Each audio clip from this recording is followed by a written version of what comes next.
Thanks for checking out the Brad and John Show podcast. This segment of the show is brought to you by John Combest's book, Stalking, Harassment, Internet Trolling, A Guide to Recovering and Rebuilding After Online Attacks. It's a great reference if you've ever been the unfortunate target of a social media attack. It's available on Amazon. Just search John Combest. That's C-O-M-B-E-S-T, John Combest, and the book will show up in your search results. Now it's time for another segment of the Brad and John Show. Can you handle it? I'm Egbert, the owner of this station. Check out my website at egbert.com. That's E-G-G-B-U-R-T, egbert.com. Now it's back to Brad and John. Check out their website at bjshow.co. The BJ Show? Come on, guys. Anyway, here's B and J. John, I've been doing my homework, and I have some suggested things here. I'm just going to throw these out, and I'm going to pick up on my doctor story. But in order, AM radio, and the most unbelievable thing I think I've ever heard from an industry expert at a congressional hearing. I thought to myself, ooh, all right, I like it. Is this guy on drugs or what? Okay, also, Danny Wizentowski. Danny Wizentowski, you know him. I know him because of the fact that we had a nice interview when we were doing the podcaster thing. We interviewed him on Westplex 107 when I was doing the BS show with Shelley. He did an incredible podcast, multi-part podcaster called American Skyjacker. Are you familiar with this? Yeah, you talked about it on the show before. Right, and he at the time was working for the Riverfront Times. He now works at KWMU, and he was the featured guest with, what's her name? Elaine Chow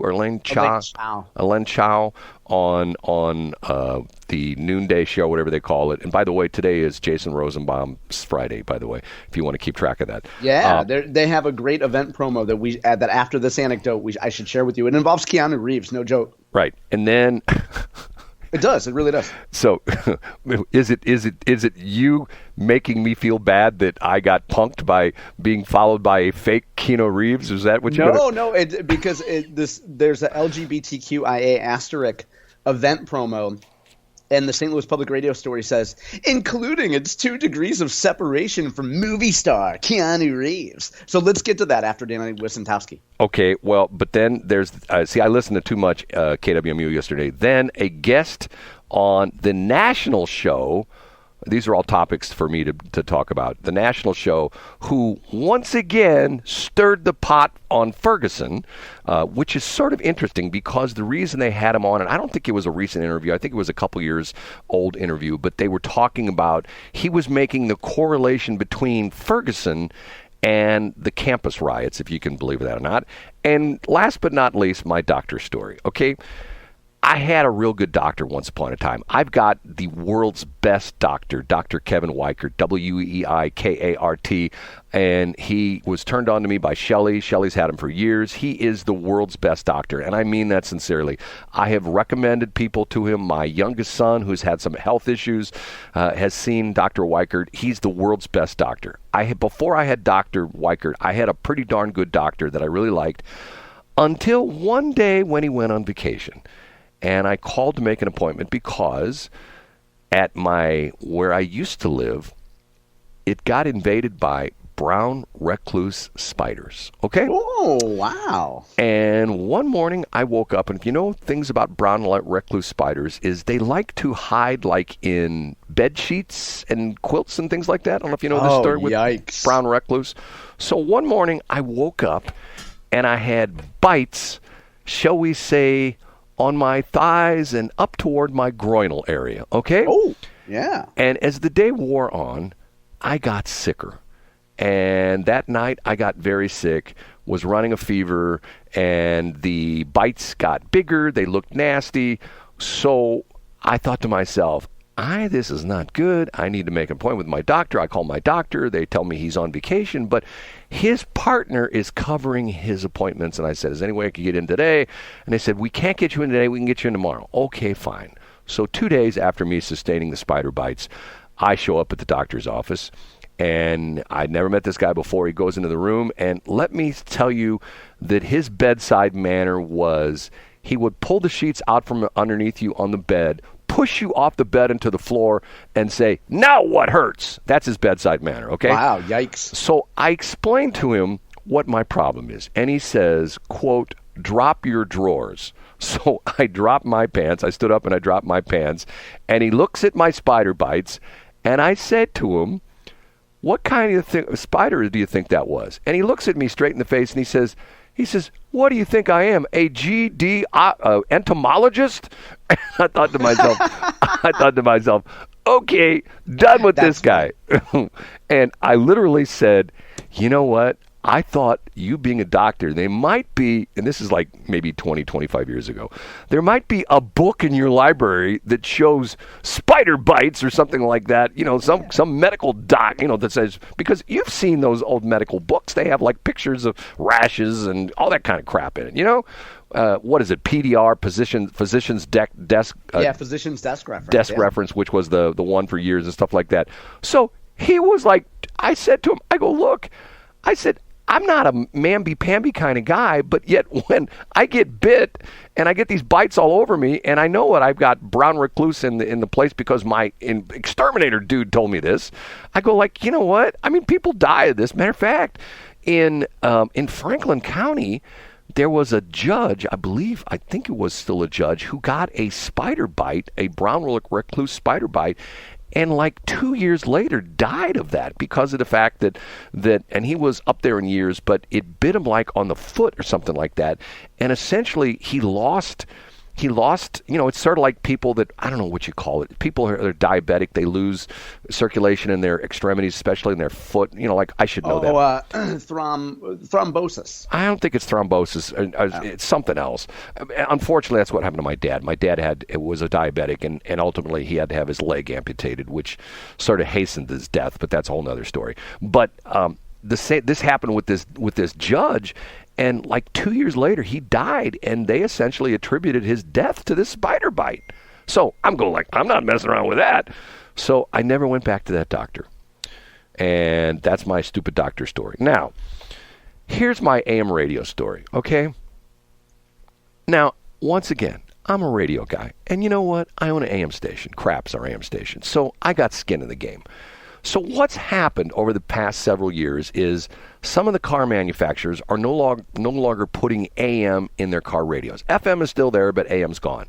Now, the interesting part of this started with the electric vehicles, and I don't want to get into the weeds on this because this becomes very technical, but electric cars put out a lot of garbage, electromagnetic garbage, okay? And I give perfect example. If you have an AM radio, and everybody who's had an AM radio in their house, and sometimes if you turn on like the hair dryer, the AM radio goes nuts. You know what I'm talking about, John? I do know. I know it very well, yeah. Okay. So the problem is that what's interesting about this is that hair dryer technically is illegal. There are rules put out by the FCC, what they call Part 15, that you can't have noise generated by electronic devices interfere with radio communications, okay? And that's what's happening. So what's happened is in the electric cars, they're putting out all this, let's call it electronic hash, which is making it very difficult for AM radios to receive in an electric car. So what's the solution? Well, you could put some filters on the motors and things like that, but no, you just say, we're not going to put an AM radio in the car. So there's been a big battle that's going on. Matter of fact, I think I even told you the story that Rand Paul had a somewhat contentious talk show interview on a station in Louisville, Kentucky, where he's the guy where essentially the talk show host was pushing him on this new bill which would make the car manufacturers keep AM radio in their cars and put it back in, the ones that took it out. And Rand Paul's comment was, you Republicans, you're a typical Republican, you don't want legislation until it benefits you. Well, here's the problem with this. The federal government, through FEMA, has spent tens, maybe hundreds of millions, maybe even to the $1 billion in essentially building up radio stations, AM stations. And I'll give you a perfect example. Years ago when my friend Joe Geerling, who used to be the chief engineer for KMOX and for Odyssey, and before that CBS Radio, I got a rare tour of the AM transmitter site, the KMOX transmitter site, which ironically is in Illinois. It's south of 162, which puts it about a mile and a half south of 270, between 111 and 157, if you know where I'm talking about, over in Illinois. And there's a big old building that was built in the 40s, and that's where the KMOX transmitter is. But on the property, there's another fairly new structure that looks like a fortress kind of building. I mean, looks like, okay, a tornado could hit that thing head on and it wouldn't do anything to it. That is the FEMA radio installation. And as Joe explained to me, FEMA has spent, that installation alone is a multi-million-dollar installation at KMOX. And what it does is it duplicates all the equipment that KMOX has, but it's specially designed so that if we get hit by a nuclear missile or the EMP, pulse, nuclear bomb, whatever, that thing will work. It has its own self-contained generators. It has its own self-contained tanks that, for diesel generators, and it carries like 2 weeks worth of fuel. It has its own living quarters so that if the stuff hits the fan, the FEMA people would report to that location and they would turn on their transmitter. They would turn off the KMOX transmitter at 1120, turn on their transmitter at 1120, and essentially give you information of what to do, okay? Because they're figuring that the cell network's going to go down, because all you have to do is see what's happened within the last week or so. All these tornadoes that have gone through Iowa and Kansas and Omaha, they've knocked out a bunch of cell towers. They've knocked out the infrastructure that gets the signals to the cell towers, which is sometimes it's just old internet kind of stuff. Most recently it's fiber. Essentially, it's like the backup to the backup to the backup to the backup, okay? So the broadcasters are slugging it out with the car manufacturers, and what the broadcasters have done through our group, the National Association of Broadcasters, we have gone to the Congress and over the past several years lobbied several people, and to the point where right now the NAB, with this lobby, pretty much has it sewed up. They've got 60 votes in the Senate, which would essentially make it, you know the term on that. Essentially, it could not be, what is that, a veto-proof majority? Is that what it is? Veto-proof majority. Veto-proof majority. And they have more than enough votes in the House of Representatives. But the car manufacturers are fighting back. And the latest, which happened earlier this week, the lobbyist from the car manufacturers, his solution is, well, we don't really want to put AM back in these cars. So here's what we're suggesting. We will put an emergency kit in each car with a hand-cranked AM radio. Oh, that's nice. That's a good concession. And that'll be made in China, right? Oh, of course it'll be made in China. And it'll be, it'll be $1.20, and you got to put your own batteries in it. And everybody will leave it in the trunk and throw it away. It's hand cranked, which means I get it. Yeah, it's got a thing. Yeah, boy, people will know what to do with that. Right. It's like I'm thinking people don't look at the first aid kit that they keep in their trunk. They don't know how to use a jack. You think they're going to know how to hand crank an AM radio? Talk to any used car dealer. What is almost never found in cars that people trade in? A, the owner's manual. B, the original jack and spare tire. Yeah. They're all missing, and there's all sorts of parts to the car that people, I don't use this. As a matter of fact, in more expensive German luxury cars, they have a tool kit, and Ferraris and things like that actually have a leather pouch that has... Yeah. Everybody, those either get stolen or, when you're at the car wash, somebody at the car wash grabs them and stuff like that.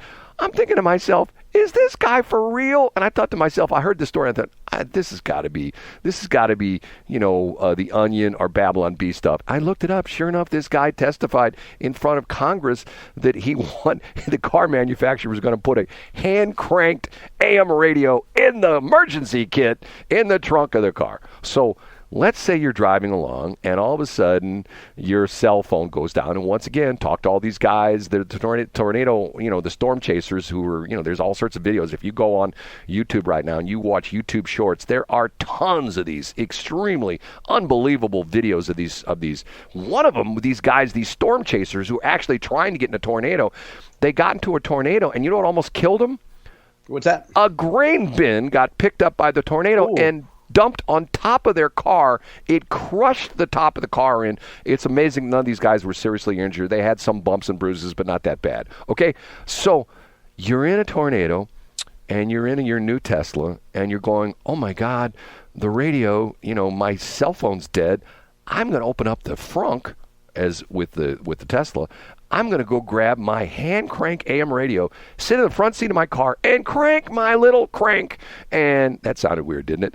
Yeah, crank your crank, Brad. If you do that in a car and a cop's around, you're going to be in trouble. I'm going like, I can't believe this guy said it. Okay, John, you being a corporate comms guy, your opinion. I'm going to tell you exactly what they should do.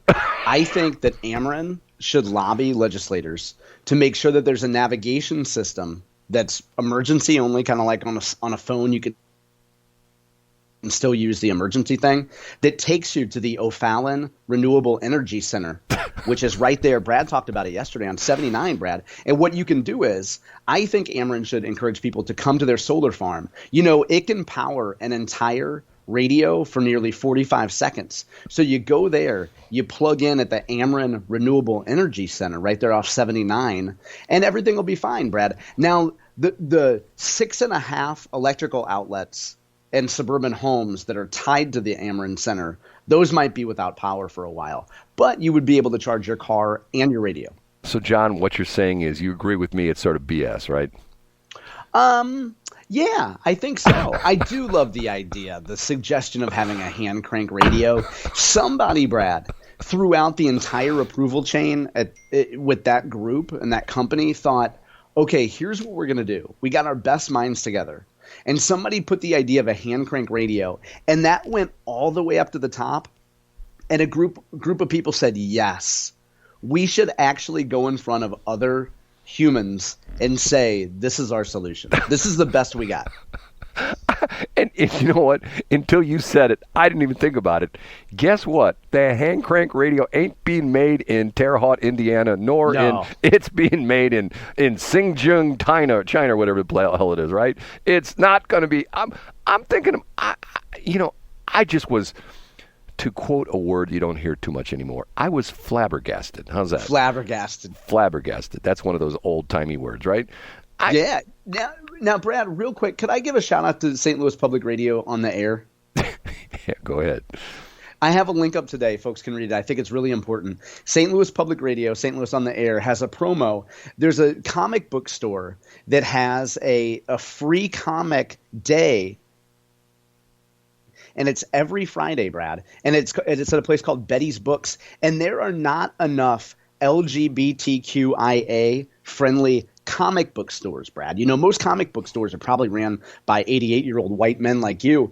But you know what? The comic book store is LGBTQIA-friendly. Brad, they offer a special little place in the comic books for children, which is totally on the up and up.